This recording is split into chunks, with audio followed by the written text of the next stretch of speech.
Hey guys, Cast72 here. Hope everyone's doing well.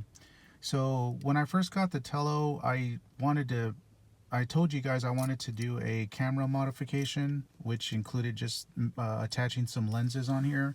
That's what I'm going to focus on today, but I'm doing a voiceover, so I'm going to try to keep up with my video. I couldn't do it at the same time because there was just some commotion and noise going on around me, and the video quality didn't come out, the audio quality didn't come out that great.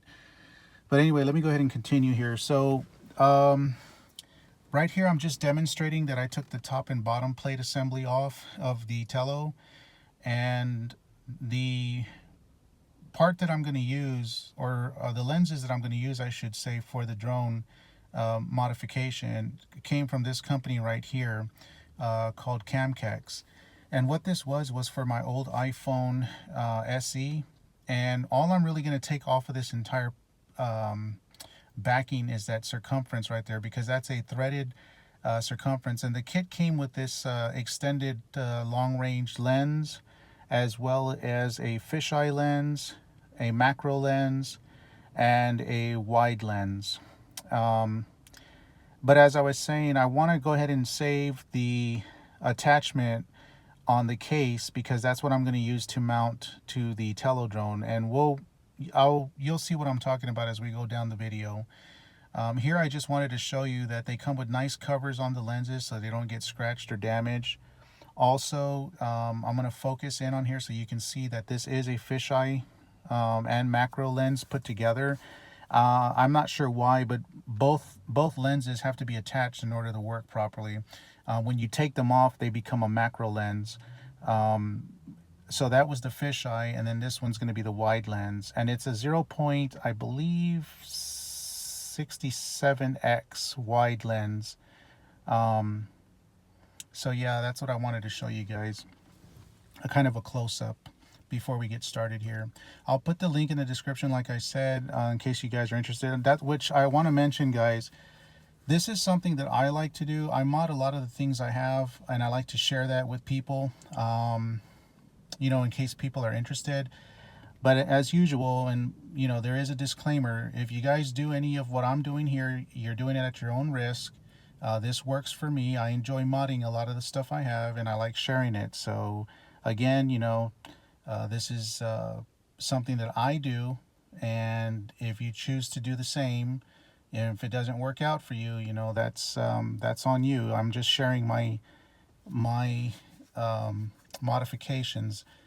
So anyway, along with that, if you're interested as to how I'm going to mount it, I'm going to go with a 2-part epoxy, which is kind of why I'm mentioning, you know, if you do what I'm doing here, this is going to be a permanent, well, it wouldn't be a permanent attachment. It is going to be held on there real strong.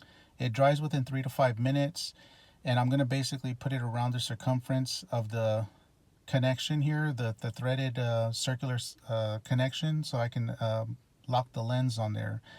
But what I was going to say is, it's definitely going to be somewhat of a permanent adhesive. But in the future, if I did want to take it off, I'm going to put very little. You'll see what I'm talking about as I go down the video. There's going to be very little of it on the circumference of the threaded circular attachment, that all I would need really to take it off is just a blade, and just slowly just start shaving it off, and I can get back to the original lens. But because I'm putting these where they attach on and off, there's really no need to worry about that, because I can easily just unscrew them and use it as standard, or I can make the adjustments. So anyway, with that being said, let's go ahead and get started, and I hope you enjoy the video.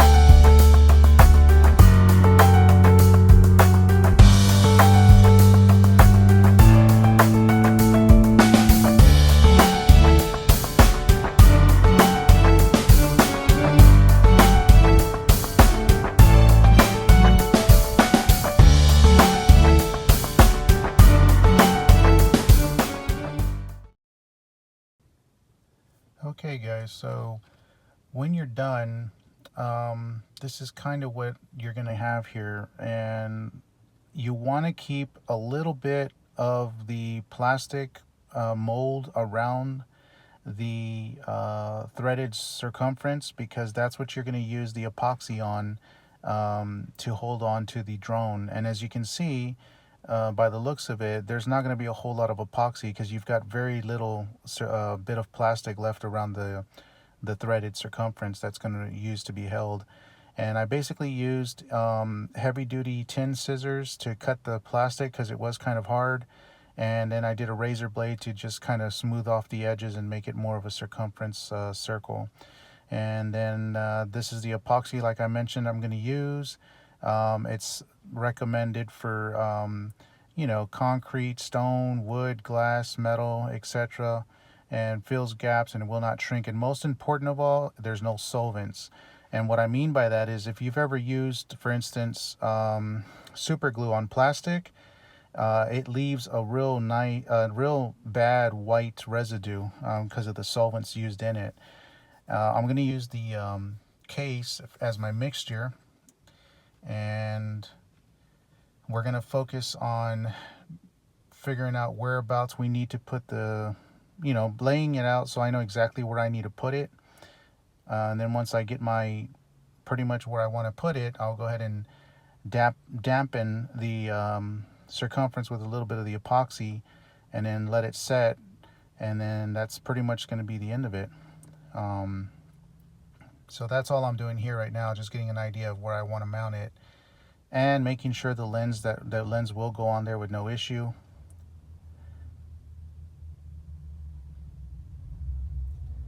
And once I'm pretty comfortable with where I want it, here I'm just mounting it together, and just to show you that it's you know, it's leveled. There's no, the threads are not sticking out to where it's going to push and hit against the Tello camera. It's going to be pretty much flat.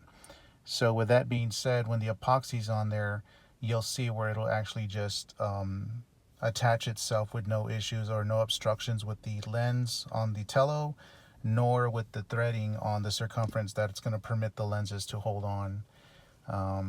And the idea is just basically dampen the popsicle stick here and just dampen the edges very lightly. Like I said, this epoxy is some real strong stuff, so very little is all you need. And then the idea is to go ahead and rest it on top of the lens, kind of center it as best I can. And now you see, guys, why I took the top and bottom Tello's case off, because I didn't want the epoxy to actually attach itself to those, because then it would be impossible to get them off, or you can get them off but you'd end up breaking them. That was the reason for not leaving the top and bottom cover assembly on the Tello on. That's why I took those off. And I don't know if you can see it or not, but you see the little gaps that are opened above the lens and below the lens. I'm pointing to it right now. Keep in mind, that's only there because the cover's not on. Once the cover's on, that's going to seal that. Just wanted to make you aware, because you can see it on both the top and bottom. But again, once the top and bottom cover plates are on, you won't have that opening. In case you're thinking light would get in or sunlight would get in there, it won't. And then I'm showing you the other side that you can see the exact same opening. I'll show you once it's complete putting those cases back on. You'll notice that you no longer see the gap. So let's continue on.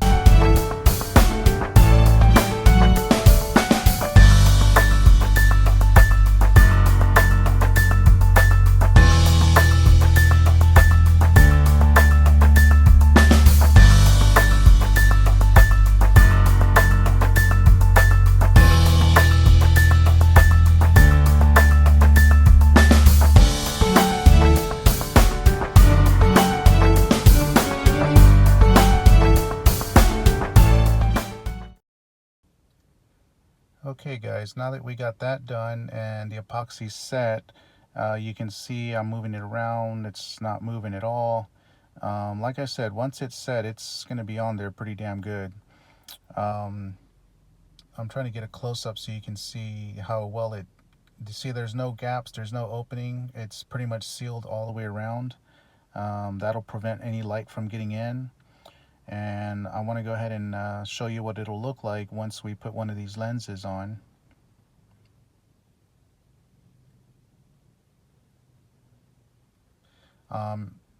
It doesn't, and earlier, like I showed you, the weights had nothing to do with the weight of the drone. I mean, it can handle it with no issue whatsoever. As a matter of fact, like I demonstrated, the propellers, the two case, the top case and bottom case weighed way more than the actual lens itself. And that's kind of what it's going to look like right here.